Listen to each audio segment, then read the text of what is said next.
ہی سے بات کرتے ہیں، سچی بات ہے، بہت تکلیفوں کی باتیں ہیں مسلمانوں کے معاملات و مسائل میں۔ اگر میں سارا خلاصہ ایک لفظ میں کہوں تو ہمارا سب سے بڑا مقصد اور جس کے لیے ساری محنتیں ہیں وہ یہ ہے کہ ہم ایمان پر جئیں، ایمان پر مریں اور جنت میں پہنچ جائیں۔ بتائیے اس میں کوئی اختلاف کی گنجائش ہے؟ اصل منزل، اصل مقصد، اصل مشن یہی ہو سکتا ہے۔ اب ظاہر ہے کہ یہ کام، یہ منزل حاصل کرنے کے لیے ہمیں خود کچھ کرنا پڑے گا نا، ہمیں اپنے آپ کو ٹھیک کرنا پڑے گا۔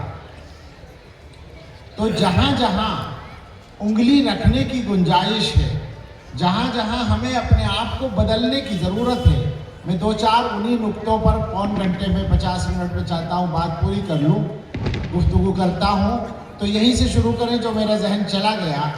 دین اصل ہے، آخرت اصل ہے، دنیا نمبر 2 پر ہے۔ اور یہ بات کوئی بزرگوں کی نصیحت نہیں ہے کہ ویسے ہی سن لیا جائے کہ بزرگ تو کاہی کرتے ہیں، نہیں، یہ سچائی ہے، یہ مسلمان کے ایجنڈے کو صحیح کرنے والا اصول ہے۔ مسلمان کے یہاں اگر دنیا نمبر 1 پر ہو سارے کام بگڑ جاتے ہیں، اچھی طرح یاد رکھیں اس بات کو۔ اور آج کے زمانے میں کام بگڑنے کی اصل وجہ یہی ہے کہ عام طور پر نیتوں میں دنیا ہے، آخرت نہیں ہے، لہذا معاملہ گڑبڑ ہو رہا ہے۔ کام ہو رہے ہیں، کام سارے ہو رہے ہیں، مگر جو نتیجہ چاہیے وہ حاصل نہیں ہو رہا، اس لیے کہ حضرت محمد الرسول اللہ صلی اللہ تعالیٰ علیہ وسلم نے صاف لفظوں میں یہ بتایا تھا، اعمال کی قدر سے وہی مراد ہے میری جو ویلیو جس کو کہتے ہیں، اعمال کی ویلیو، انما الاعمال بالنیات، علماء سے پوچھیں، بالکل حدیث میں یہی مفہوم مراد ہے۔ ہم لوگ ترجمہ کرتے ہیں اعمال کا دار و مدار نیت پر ہے، وہ اس لیے کرتے ہیں کہ اعمال کا صحیح ہونا بھی نیت پر موقوف ہے، فرض ادا تبھی ہوگا جب نیت ہوگی، مگر اللہ کی بارگاہ میں کسی عمل کا کچھ حیثیت رکھنا یہ نیت پر موقوف ہے، نیت کے صحیح ہونے پر۔ اور جو عمل اللہ کی بارگاہ میں کوئی حیثیت رکھتا ہے دنیا میں، اسی کا صحیح نتیجہ نکلتا ہے، ورنہ نہیں نکلتا۔ یہ ہمیشہ یاد رکھنا ہے۔ آج ہمارے کاموں کا جو پورا نتیجہ نہیں نکل رہا، تو ہم سب کو اپنی اپنی نیت پر محنت کرنے کی ضرورت ہے، اپنی نیتوں کو ٹھیک کرنے کی ضرورت ہے۔ نیت کا موضوع ہے تو انما الاعمال بالنیات تو بنیاد ہے، مگر میں اس پر ذرا حضرات علماء کو متوجہ کرنا چاہتا ہوں۔ متوجہ کرنے سے مراد کوئی نئی بات بتانا نہیں ہے، بلکہ یہ عرض کرنا ہے کہ اس مضمون کو مسلمانوں کے ذہنوں میں اتارنے کی کوشش کریں، اپنے اوپر بھی کریں اس کو لاگو، اپنے آپ کو بھی ہمیں ٹھیک کرنا ہے۔ 2 باتیں، ایک تو یہ بات ہے کہ اللہ کے رسول صلی اللہ تعالیٰ علیہ وسلم نے ایک عجیب و غریب موقع پر یہ بات فرمائی تھی، انما الاعمال بالنیات، جس کو سب جانتے ہیں، اعمال کا دار و مدار نیتوں پر ہے۔ یہ جو ارشاد ہے ایک خاص واقعے کے پس منظر میں ہے۔ آپ حضرات نے پڑھا ہوگا، وہ زمانہ تھا جب مکہ مکرمہ سے مدینہ طیبہ ہجرت کر کے جانا فرض تھا، اور ہجرت اتنا عظیم الشان عمل تھا کہ اللہ تعالیٰ اس کی وجہ سے راضی ہو جاتے تھے، جنت پکی ہو جاتی تھی۔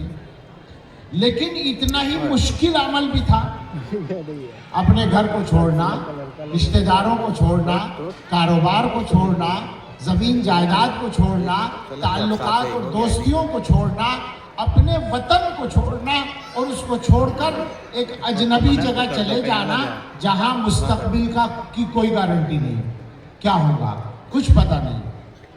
یہ اتنا مشکل عمل تھا ہجرت۔ یہ عمل حضرات صحابہ کر رہے تھے، ایک صحابی نے یہ کام کیا، یہی کیا، بالکل ہجرت کا مشکل ترین عمل کر لیا، اور ہجرت کر کے مدینہ طیبہ پہنچ گئے، مگر ان بیچاروں کی نیت میں ایک دنیا کا کام بھی شامل ہو گیا، دنیا کی ایک ضرورت بھی اس میں آ گئی کہ صاحب چلو مدینے جا کے وہ کام بھی ہو جائے گا تو مدینے چلتے ہیں۔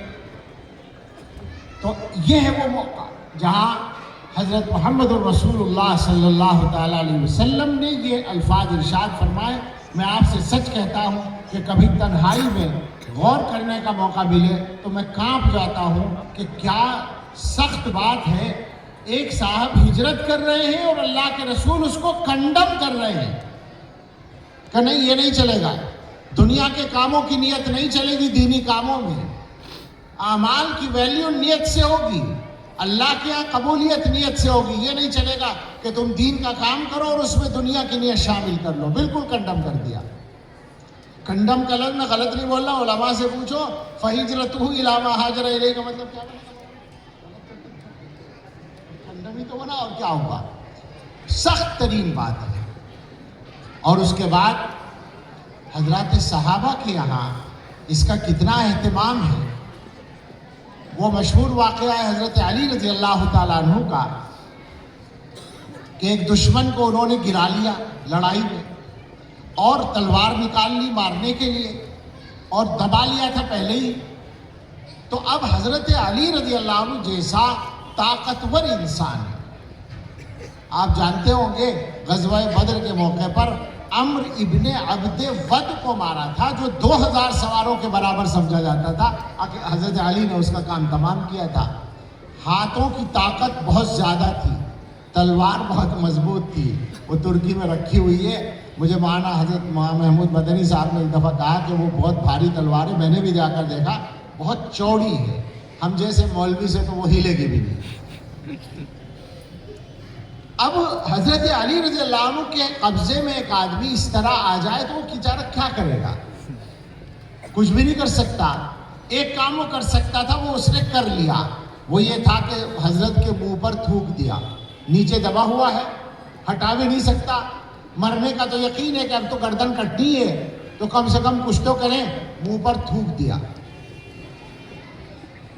اب اس کے بعد جو واقعہ ہے وہ ہے اصل, جس سے یہ سمجھ میں آتا ہے کہ حضرات صحابہ رضی اللہ عنہم رسول اللہ صلی اللہ تعالیٰ علیہ وسلم کی تربیت کی برکت سے نیت کو کتنا زیادہ اہم سمجھتے تھے اور کتنے چوکس رہتے تھے. حضرت علی رضی اللہ عنہ اس کو چھوڑ کر کھڑے ہو گئے. اب ظاہر ہے اس نے دیکھا, اس کے دیکھنے میں سوال تھا کہ بھئی کیا ہوا. وہ چاہتا ہوگا کہ کچھ پتہ چلے, جان بچ گئی یا کیا کوئی اور معاملہ ہے. تو حضرت نے فرمایا کہ ہاں میں تجھے مارنے والا تھا, مگر میری تیری کوئی ذاتی لڑائی نہیں تھی, اللہ کے لیے کر رہا تھا یہ کام. جب تو نے میرے منہ پر تھوک دیا تو اب مجھے غصہ آ گیا. اس حالت میں اگر میں تجھے مارتا تو میرا نفسانی غصہ بھی اس میں شامل ہوتا, اس لیے اب میں نے تجھ کو چھوڑ دیا. یہ ہے وہ نیت کے بارے میں چوکس رہنے کا مسئلہ. اور میں جو ابھی کہہ رہا تھا کہ جن کاموں میں نیت صحیح ہوتی ہے ان کا نتیجہ صحیح ہوتا ہے. نتیجہ یہ نکلا کہ وہ آدمی کلمہ پڑھتا ہوا کھڑا ہو گیا. جو کافر ہونے کی حالت میں مرنے والا تھا وہ مسلمان ہو کے کھڑا ہو گیا. آپ امت کی تاریخ کا جائزہ لے لیں تو آپ کو ملے گا کہ جن حضرات نے اللہ کے لیے صحیح نیت سے کام کیے ان سب کے کام زندہ رہے اور دنیا کے لیے اور امت کے لیے نافع بنے. اور جہاں نیت کا معاملہ گڑبڑ ہوا وہی معاملہ خراب ہو گیا. اسی کی ایک دوسری جو بنیاد ہے وہ میں عرض کرنا چاہتا ہوں. جو میرے الفاظ تھے کہ دنیا نمبر 2 پر ہے, آخرت نمبر 1 پر ہے. حدیث میں فرمایا گیا, عجیب عجیب الفاظ ہوتے ہیں حدیث میں. ارشاد فرمایا من کانت الآخرۃ ہمہ. آدمی 2 طرح کے ہوتے ہیں. ایک وہ ہوتے ہیں جن کا نصب العین, جن کا اصل ٹارگٹ آخرت ہوتی ہے. فرمایا جس آدمی کا نصب العین آخرت ہے تو جعل اللہ غناہ فی قلبہ وجمع لہ شملہ وَأَتَتْهُ الدُّنْيَا وَهِيَ رَاغِمَةٌ. اللہ تعالیٰ اس کے دل میں غنا رکھ دیں گے. غنا بے نیازی, اطمینان. غنا کا ترجمہ مالداری بھی ہے. دل کو مالدار بنا دیں گے, دل میں غنا رکھ دیں گے.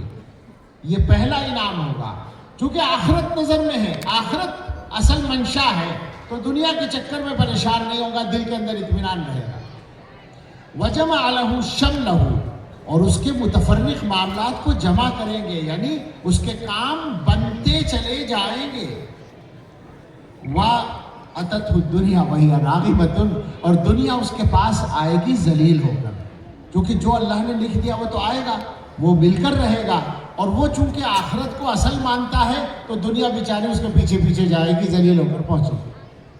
وَمَنْ كَانَتِ الدُّنْيَا هَمَّهُ، اور جس آدمی کا اصل ٹارگیٹ دنیا ہے، اصل نصب العین دنیا ہے، دنیا کا مفاد، دنیا کی عزت، دنیا کا لالچ، دنیا کی شہرت، دنیا میں اپنے آپ کو بڑا کہلوانا، دنیا میں بڑا بننا، یہ بدترین مصیبتیں ہیں جنہوں نے ہمیں تباہ کر رکھا ہے۔ نکال دیں ان خواہشات کو دلوں سے، اللہ بڑا بنا دے گا۔ اپنے نوجوان احباب سے تو ضرور کہوں گا، بڑی عمر والے تو بزرگ ہیں، لیکن جو نوجوان ہیں عمر میں مجھ سے چھوٹے ہیں، علم میں چاہے وہ بھی سب بڑے ہیں، مگر ان سے کہنا ہے کہ بالکل پاک کر لو اپنے دل کو اس خواہش سے کہ مجھے شہرت مل جائے اور مجھے بڑا مان لیا جائے۔ جب یہ دل میں خواہش ختم ہو جائے گی، اسی دن تم بڑے ہو جاؤ گے۔ تو اللہ فرمایا جس آدمی کا نصب العین دنیا ہے تو جعل اللہ فقرہ بین عینیہ، پہلی سزا تو یہ ملے گی کہ پیشانی پر فقیری لکھ دی جائے گی۔ چہرے سے پتہ چلے گا کہ جناب جو ہے کسی چکر میں ہے، کچھ ضرورت ہے، کچھ چاہتے ہیں۔ فقر چہرے سے نظر آئے گا۔ وَفَرَّقَ عَلَيْهِ شَمْلَهُ، اور اس کے معاملات منتشر ہو جائیں گے، کبھی یہ معاملہ بگڑ رہا ہے، کبھی وہ معاملہ بگڑ رہا ہے، کبھی وہ معاملہ بگڑ رہا ہے، پریشان کر رہا ہے۔ وَلَمْ يَأْتِهِ مِنَ الدُّنْيَا إِلَّا مَا قُدِّرَ لَهُ، اور دنیا اتنی ہی ملے گی جتنی مقدر میں، اس سے زیادہ نہیں ملے گی، چاہے جتنے ذلیل ہو جاؤ۔ دنیا کے لیے ناک رگڑ لو، جو اللہ نے لکھا وہ ملے گا، اس کے علاوہ نہیں ملے گا، یہ طے ہے بالکل۔ تو اس لیے پہلا کام یہ ہے کہ ہم لوگ اپنا ٹارگیٹ صحیح کر لیں، آخرت کو اپنا نصب العین بنا لیں۔